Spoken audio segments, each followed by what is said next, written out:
This past weekend I got to go to RetroCon. It was being held at the Greater Philadelphia Expo Center in Oaks, Pennsylvania, and it was actually a really fun time with a lot of cool cosplays and a lot of cool collectibles. So we're going to be going over some of the highlights and some of the cool things that I found at this show. And I am a bit of a Transformers fan, so there will be some Transformers content in this video, of course. I always loved Dark of the Moon, so it was really cool seeing some older figures and some newer ones. I love Battle Trap. I actually have this figure at home. I'm a huge sucker for tow trucks. I think that's mostly due to Mater in cars, but yeah, they had a bunch of really cool Transformer vendors, and this was one of them.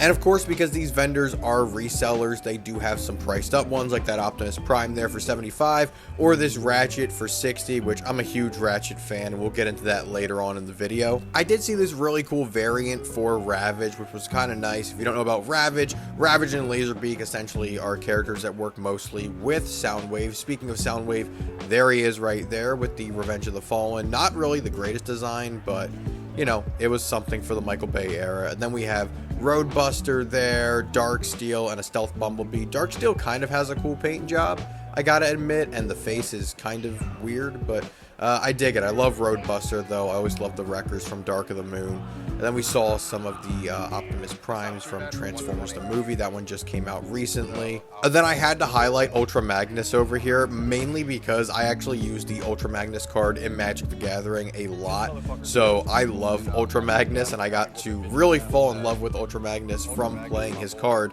for Magic the Gathering. So I thought that was really cool. And this is one that's on my hit list. I will eventually get the Electron Ecto-1 Ghostbusters Transformers collab. The seller wanted $45 for it. I was probably going to try and go $30 or $35. And they also had the Agent Knight, which just came out last year, which is really cool with lights. But yeah, that Ecto-1 really caught my eye, and hopefully down the line I can get it. And there are sellers that have a bunch of random stuff. Like, you just never know what you're going to find. Like, for example, I don't know why. I don't know why there's a pregnancy test on the table, but there is, and so there's that. There was also this mask at another vendor table, and this was the only video I got. It's kind of crazy. I don't know how they got away with that, but yeah. We ran into this vendor at one point with, you know, just a bunch of random stuff. Stuffed animals, glasses, clocks, and like all of it kind of retro, super cool, honestly. Like, I actually do like some of these glasses. You just have to be careful because of the types of paints that some of them may have.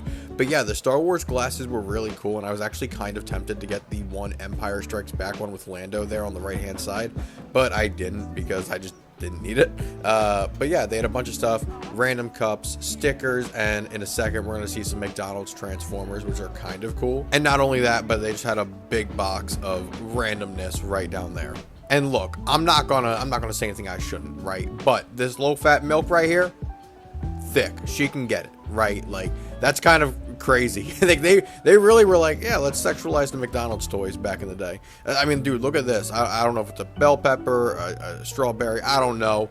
You got a little dinosaur with some ice cream right there looking cool, but like, dude, what are we doing here? What's going on with this? Look at the cheeks, man. Look at the cheeks. But honestly, these actually are pretty cool, and they were probably really nice back in the day to get them as kids meal toys. And then hotcakes. Let me tell you something. McDonald's hotcakes are unmatched. They're fucking epic. They're one of my favorite things, and the fact that this is like a little transforming toy that you can have is pretty cool too. I didn't get any of this, but I just thought it was really interesting. We did run into this at a table, which was really cool. The Millennium Falcon from Empire Strikes Back, which I actually have my dad's original Millennium Falcon, which is really nice. And of course, some of these vendors actually have the figures on display, like this giant Transformer right here, which I've never been a big fan of the bigger ones or the bulkier ones that are more boxy, I should say. But this vendor did have a bunch of really cool things, like the Year of the Snake, Platinum Edition, Omega Supreme right there, looking really nice. Of course, there's a little sneak peek at what the Optimus Prime looks like.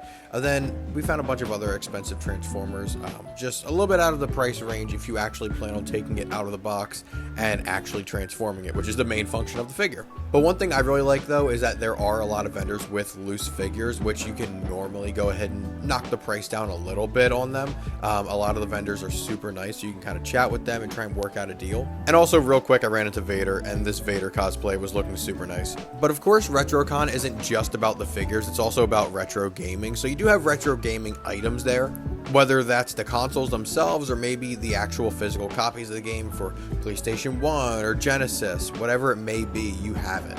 And they do have a lot of really cool known games like Pinball, or there's a Ninja Turtles one right there as well. So it's really cool to see what is out there and what you can probably get a good deal on, and maybe retro games that you haven't been able to play before, maybe you can find a copy and you can go ahead and get it here. Not to mention also modern games, as well as Xbox 360 games, PlayStation 2, 3, 4, so they do still have current games for you. And this is just another vendor that we saw here with the Rocky figures and some Marvel Hasbro figures, including these new Thunderbolt ones, which I love the John Walker and the Sentry figures. I think they're really cool. I just haven't picked them up.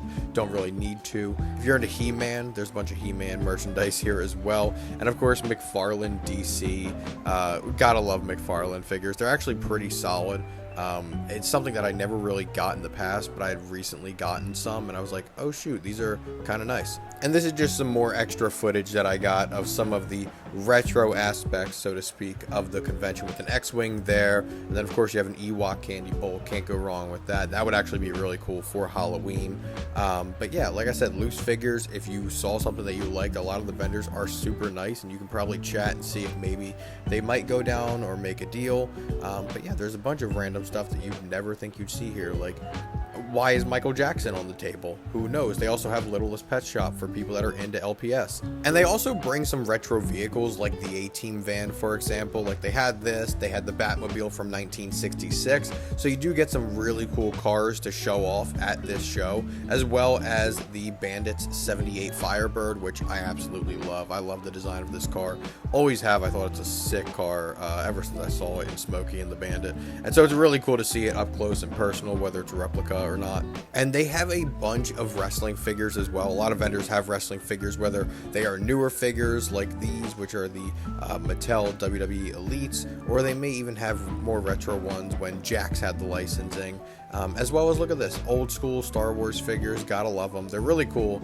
And a lot of vendors did have this, as well as the collector boxes where you could actually kind of keep your collection of figures in that box with the really nice artwork on the front of it. One of my favorite Star Wars retro figures is actually Greedo from A New Hope, just because I really like the coloring on Greedo's figure. I love how the green looks. But this is just another one with a high Garfield there. Nice vendor table. This is just a whole wall of Stranger Things Funkos. Of course, there's always going to be Funko Pop vendors. And this vendor actually had a bunch of really cool ones. I'll show you guys in a second. There was this really nice Pennywise from the Funhouse in It Chapter 2. I had the Funko exclusive version of that with blood on the face. Loved that figure. It was a really nice one, but I did get rid of it a while back. But yeah, they had a bunch of really cool figures here. So if you're ever looking for Funkos, some of these toy shows, these retro conventions, they always have so many. Like that Phantom Chucky is on my hit list at some point. It was just a little bit too pricey at this convention for me. Then this one vendor did have some cool Lego sets. 50 was a little bit out of the price that I was looking for. Same thing, he wanted 65 for this Penguin Arctic roller, which is a really cool build. I just wasn't going to pay for it, but I did end up getting a good deal on this set from the Lego Batman movie. I got it from 30 to 25, which I could really care less about the build. I did take it, like it was already taken apart. I put it back together, and I was mainly in it for the figures because the Arkham Asylum set for Lego just dropped, and I actually did just order it, so I'll have more villains to put into Arkham Asylum. Then I did get a good deal on Brawn and Ratchet. Instead of 40, I talked the guy down to 35. I tried to get him to go for 30, but he was pretty set on 35, so we made a deal. And honestly, Brawn is a really cool figure. I love transforming that one. Ratchet has a couple of loose joints, but Ratchet's my boy, so I really like both of them. That's going to do it for the video. I really just wanted to show you guys what RetroCon is like in case you're looking to go to one. Tickets were fairly cheap. They were only $20 for a day, so I had a fun time. I got a couple cool things, and didn't really spend too much money, which is nice. That's always a huge win. So let me know what you guys think down in the comments. Let me know if you guys plan on attending a retro convention near you, and what type of fandoms you're a part of, and what you would even be looking at a RetroCon. And I'll see you guys in the next one. Peace.